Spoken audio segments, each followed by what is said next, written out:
Welcome to the Conflict Zone, a channel dedicated to informing about major conflict points around the world.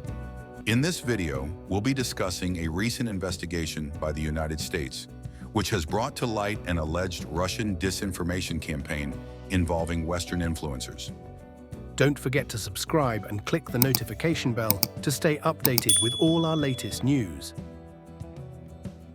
The U.S. Department of Justice, in collaboration with several media outlets, revealed that Russian state media, through companies like RT, Russia Today, had allegedly funneled millions of dollars to Western influencers to spread Russian propaganda worldwide.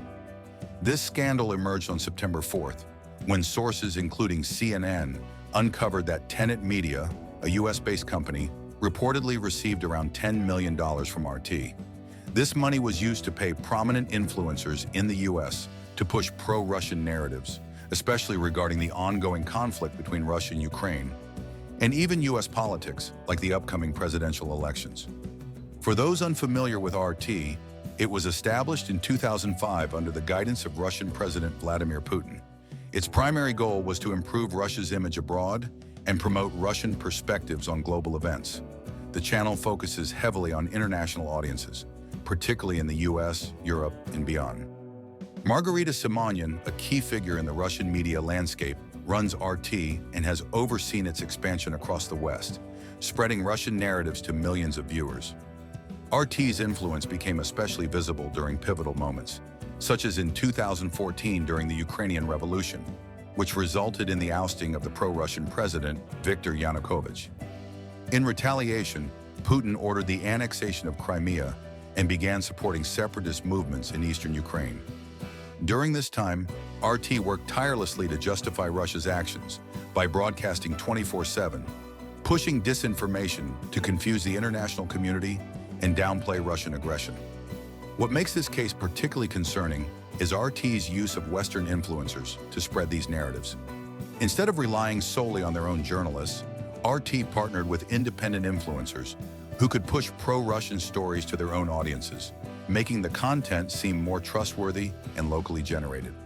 This tactic was effective, as people are more likely to believe information coming from familiar figures rather than foreign news agencies. This approach has only intensified since Russia's full-scale invasion of Ukraine in February 2022. The Russian disinformation campaign didn't stop at Ukraine. It has extended to broader geopolitical narratives, including attempts to undermine Western support for Ukraine. The Kremlin's talking points, often absurd and outlandish, range from accusing Ukraine of harboring Nazi sympathizers to fabricating bizarre stories, like the creation of genetically engineered mosquitoes designed to harm Russians specifically. While these narratives might seem ridiculous to many, they're broadcast relentlessly by Russian state media and online influencers. When Western countries started banning RT and other Russian media outlets in the wake of the Ukraine invasion, the Kremlin's strategy shifted. Instead of relying solely on state-controlled media, they ramped up efforts to spread their propaganda through independent channels. Enter influencers and local journalists. This decentralized approach allowed Russian narratives to continue circulating even when their official media outlets were banned. At the center of this current scandal is Tenet Media. The U.S. Department of Justice alleges that this company received substantial financial support from RT to sponsor influencers in the U.S., many of whom have large followings, particularly on the right side of the political spectrum. Some of the most notable names connected to this scheme include Tim Pool, a prominent political influencer.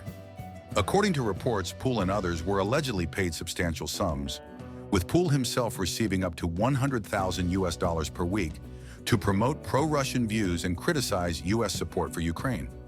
Pool, known for his critical stance on U.S. foreign policy, has publicly condemned American military aid to Ukraine and has gone so far as to describe Ukraine as a significant global threat. He also suggested that the U.S. should not only stop supporting Ukraine, but also apologize to Vladimir Putin. These statements align closely with Russian propaganda, which seeks to frame Ukraine as the aggressor in the conflict, rather than the victim of an invasion. Another striking example of Russian disinformation spreading through influencers occurred in March, following the attack on Crocus City Hall in Moscow. Even before official investigations began, influencers associated with tenant media were already spreading false claims that the attackers were Ukrainian. This narrative persisted even after authorities arrested suspects with ties to ISIS. Despite clear evidence to the contrary, these influencers continued pushing the Russian version of events, further sowing confusion and misinformation. While influencers like Tim Pool and others deny knowingly participating in a Russian disinformation campaign, the financial ties are hard to ignore. Many claim they had no idea that the funds they received came from RT or the Russian government. However, the scale of this operation, reportedly involving nearly $1 billion directed towards funding Western influencers since the start of the Ukraine invasion, suggests a deliberate and far-reaching effort by the Kremlin to manipulate public opinion in the West. As this scandal continues to unfold, it serves as a reminder of the ongoing information warfare being waged alongside the physical conflict in Ukraine. The battle isn't just on the ground, it's in our social media feeds, news platforms, and the influencers we trust. By targeting local influencers, Russia has managed to blur the lines between foreign, disinformation, and domestic opinions, making it harder for the public to distinguish between legitimate critique and foreign propaganda. This story is likely just the tip of the iceberg, and with further investigations, we may soon learn more about the extent of Russia's influence in the West. Stay tuned as we continue to explore the ways in which disinformation shapes our world and how it's being used to wage a new kind of war. One fought not only with tanks and missiles, but with ideas and narratives. And they know it. But I don't know that it matters anymore. This is psychotic. Ukraine is the enemy of this country. Ukraine is our enemy, being funded by the Democrats. I will stress this again. One of the greatest enemies of our nation right now is Ukraine. They are expanding this war. Now, don't get me wrong, I know. You've got criminal elements of the U.S. government pushing them and guiding them and telling them what to do. Ukraine is now accused, a German warrant issued for blowing up the Nord Stream pipeline, triggering this conflict. Ukraine is the greatest threat to this nation and to the world. We should rescind all funding and financing, pull out all military support, and we should apologize to Russia. And Moscow warned against imminent attacks by Islamic extremists. And ladies and gentlemen, here we are.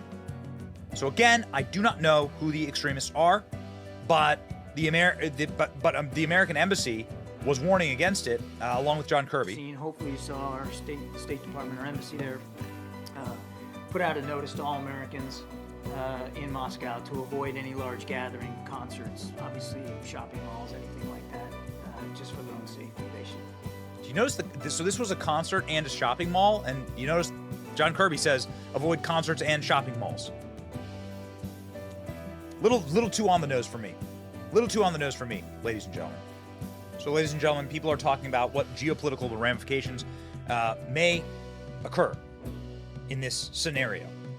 Now, it has been public knowledge that the war in Ukraine is lost. I'm not saying it's right or wrong. I'm saying it is what it is. Okay? The world is not sunshine and gumdrops. There are bad people, and oftentimes in war, both sides are the devil. Okay? Will this lead to escalation? I mean, if these people are found out to be like Ukrainian-backed terrorists, totally. Once again, targeting music concerts. If the State Department knew it, the CIA somehow had advanced awareness and provided the intelligence and domestic paramilitary operations being planned in Moscow. Fill in the rest yourself.